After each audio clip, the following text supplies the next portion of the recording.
बिस्मिल्लाहिर्रहमानिर्रहीम। व्यूवर्स, आप देख रहे हैं M2M उर्दू प्रोग्राम है जमहूर की आवाज़। दो इश्यूज़ पे बात करेंगे। एक तो पहला इशू जो है वो है कि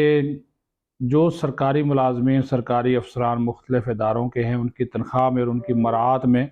जो तफरीक है, जो तकसीम है, उसके ऊपर आज बहुत ज़्यादा जो ऐवान बाला है उसमें शोर शराबा हुआ और एहतजाज हुआ कि एक ग्रेड 8 का एक ऑफिसर जो है वो 40 लाख तनख्वाह ले रहा है महाना,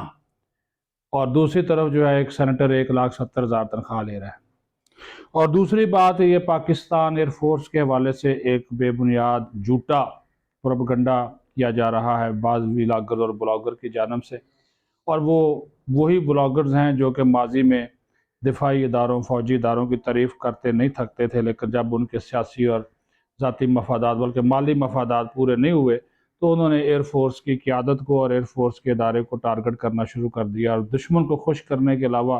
और उनका कोई एजेंडा नज़र नहीं आता। लेकिन सबसे पहले हम बात करें, आज जब सेनेट का इजलास हुआ तो एक तवज्जो दिलाओ नोटिस था कि, और उसके ऊपर जो अरकान सेनेट हैं वो फट पड़े और उन्होंने बड़ा एहतजाज किया इस बात के ऊपर कि एक जानब तो आवाम को जो महंगाई के चक्की तले कुचला जा रहा है और दूसरी तरफ जो अशराफिया है उसके लिए मरात ही मरात हैं। ठीक है जी। और ऐसे ऐसे वो उन्होंने कहा जी ये तरीक़ाकार लोगों, ऐसे लोग जो प्राइवेट शोबे से लाए जाते हैं उनके लिए एक अजीबोगरीब वो मुतारफ़ करा दिया गया है स्केल, जिसको MP स्केल कहा जाता है। और ये भी रज़ा रब्बानी समेत दीगर सेनेटर्स ने कहा कि अपना जो ये IMF है इसके कहने पे गैस की कीमतें बढ़ा रहे हैं, सब्सिडी दे जो ख़त्म करके लोगों को आवाम को जो है कुचला जा रहा है। और जो मरात और तनख्वाहें हैं, ये स्टेट बैंक की मैं बात कर रहा हूँ कि एक उन्होंने कहा कि एक बुनियादी वर्कर और एक सरकारी मुलाजम, तो इसकी कम अज़ कम तनख्वाह उन्होंने कहा जी 32,000 रुपये मुकर्रर, और इसमें कोई रोटी नहीं पूरी हो सकती, महाना ख़र्चा नहीं पूरा हो सकता, और ये भी मज़दूरों को नहीं मिलता। लेकिन एक ऐसा इदारा भी है कि जिसका ग्रेड 1 से ग्रेड 15 तक की जो बुनियादी तनख्वाह वो लोग लेते हैं, वो जनाब MP स्केल जब आ जाए तो वो बन जाती है कि वो शुरू ही 5 लाख से होती है, शुरू ही 5 लाख से होती है। और ये जब पिछले दिनों ये बढ़ा दी गई, और कितनी कर दी गई, 8 लाख, 8 से 10 लाख रुपए ये कर दी गई। और इसी तरह ये जो अफसरान हैं जो MP स्केल में बैठे हुए हैं, ये जनाबे वाला 95,000 रुपये से ज़्यादा ट्रांसपोर्ट अलाउंस लेते हैं। आगे आ जाए MP2,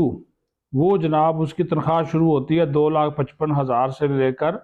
वो जनाब बढ़ा दी है इन्होंने, 3,70,000 रुपये कर दी है, और इनको महाना 77,000 रुपया ट्रांसपोर्ट अलाउंस मिलता है। ठीक है जी। ये जो MP3 वाले जो लोग हैं, इनकी जो महाना तनख्वाह सारी, जो पहले 20 लाख रुपए इनको 16 से 20 मिलते थे, अब 24 लाख से 33 लाख रुपए तक जो है वो पहुंच गए हैं। तो ये आप अंदाज़ा करें कि जिस तरह जो है वो लोगों को, जो आम मुलाजिम है और ये जो MP वाले हैं, ये तफरीक और तकसीम एक है। तो इस वजह से उन्होंने कहा कि गरीब आवाम को देख लें, सरकारी मुलाजमीन को देख लें और इस अशराफिया को देख लें। और सेनेटर्स बेचारे रो रहे थे, वो कह रहे जी हमारी तनख्वाह 1,70,000 है, स्टेट बैंक का जो गवर्नर है वो 15-20 लाख ले रहा है, और एक उसके रेट 8 का मुलाजम है, उसकी तनख्वाह को 3-3.5 लाख रुपए निकल आई। तो उससे आप अंदाज़ा लगा सकते हैं कि ये जो मामलात हैं कि ये इसी तफरीक और तकसीम की वजह से ये मामला जो हैं वो अब अवान बाला में जो डिस्कस हुए हैं,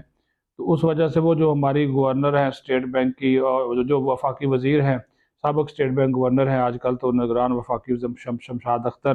तो उन्होंने कहा जी ये जो तब मालियाती शोबे में कारकर्दगी को बेहतर बनाने के लिए, मालियाती शोबे में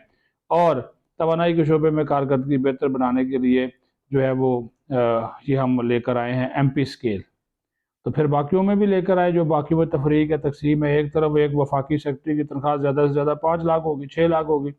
दूसरी तरफ जो MP वाला है वफाकी सेक्रेटरी से जूनियर भी है, उसकी तनख्वाह आप जनाब जो वसूल कर रहे हैं वो देखें, जिस तरह मैंने कहा कि 33 लाख रुपए तक पहुंच चुकी है, और गुज़श्ता दिनों इसमें मज़ीद इजाफा जो है वो किया गया है। अब ये भी सुन लें एक और बात जो है कि ये एयरफोर्स के हवाले से बेबुनियाद झूठा प्रोपगंडा, एक वजाहत है, खान साहब हैं, उन्होंने एक ब्लॉग लिखा है झूठ حقائق کے برعکس منفی باتیں، کوئی ذاتی اناد، بغض، وہ انہوں نے نکالا ہے۔ ایئر فورس اس وقت جدید ترین منصوبوں پہ کام کر رہی ہے۔ ترکیہ کے ساتھ ہمارے ایک ایسا جو جہاز ہم تیار کر رہے ہیں، آپ یقین مانیں کہ وہ جو یہ رافیل ہے نا، اس کے مقابلے میں کچھ بھی نہیں ہے۔ اسٹیلتھ کوالٹی کا ہے، اور وہ جب اس کی آزمائش بھی ہونے والی ہے اگلے مہینے، جب اس کی وہ جو ٹیسٹ فلائٹ ہوگی تو وہ لگ پتہ جائے گا، وہ تو دشمن کے اوپر وہ ہیبت طاری کرے گا۔ تو جب اس طرح کے منصوبے ایئر فورس جو ہے وہ دوست ممالک سے لے کر پائے تکمیل تک پہنچا رہی ہے، تو ہمارے کچھ دوست جو ماضی میں بڑے ایسے اداروں کے تعریف کرنے والے تھے، آج وہ دشمن کے ہاتھوں میں کھیل رہے ہیں۔ بے بنیاد قسم کی باتیں کی جا رہی ہیں جس میں کسی قسم کی کوئی حقیقت نہیں ہے۔ اللہ تعالیٰ ایسے عناصر کو، ایسے لوگوں کو ہدایت دے جو پہلے کچھ تھے اب کچھ ہیں، اور صرف مالی اور ذاتی فائدے کے لیے اس قسم کی جو ہے وہ بکواسات لکھتے ہیں، جس کا نہ کوئی سر ہے نہ کوئی پیر ہے۔ اپنا خیال رکھیں، بہت شکریہ۔